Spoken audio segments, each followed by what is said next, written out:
And we now come to the career development cycle. And as I've been recording this, I actually left this last because I think I thought it was the area that is in a way less important than all the other areas, but it's also important that you understand about these different things. So let me talk it through to you. So when the Highlands Company is talking about the career development circle, it's talking about turning points and transitions.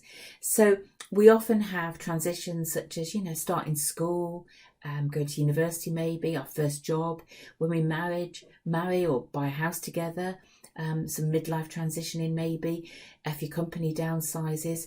And some of these will be easy and some of them will be quite challenging. And I've got a lot more detail in a handout called Traditional Career Stages that you can access if this is something that you want to read up on. But that's quite an old-fashioned way, about the life cycle that you go through.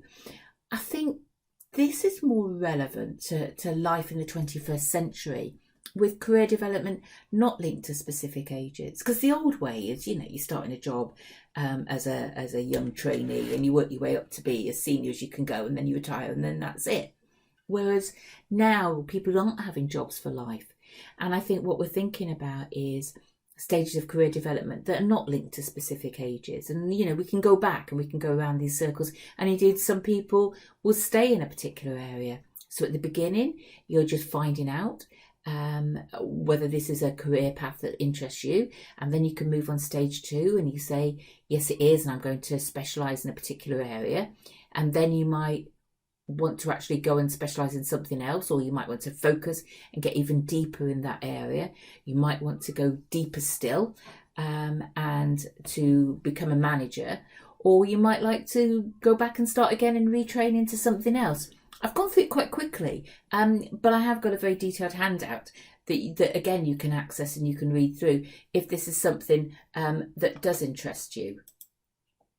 And having gone through it, I'd like you to make a note in your notebook or Word document about how you would describe your current stage of career development. And is this where you expect it to be? Some of the people I work with, they thought they were going to be a senior manager by the mid-40s and they've just been made redundant and they've gone back to a job much more junior to where they were in the past. Or other people, they're now in a very senior role and they're not quite sure how they managed to get there, but it's not where they want to be. So have a read of the additional material and make a note. This might not be that relevant for you, but I think given the Highlands Wheel is talking about career development cycle, I wanted to make sure it covered, but I also wanted us to go beyond the traditional stages to this newer style. Okay, we're nearly at the end, but I'm going to stop this one now and do the final review as a separate video.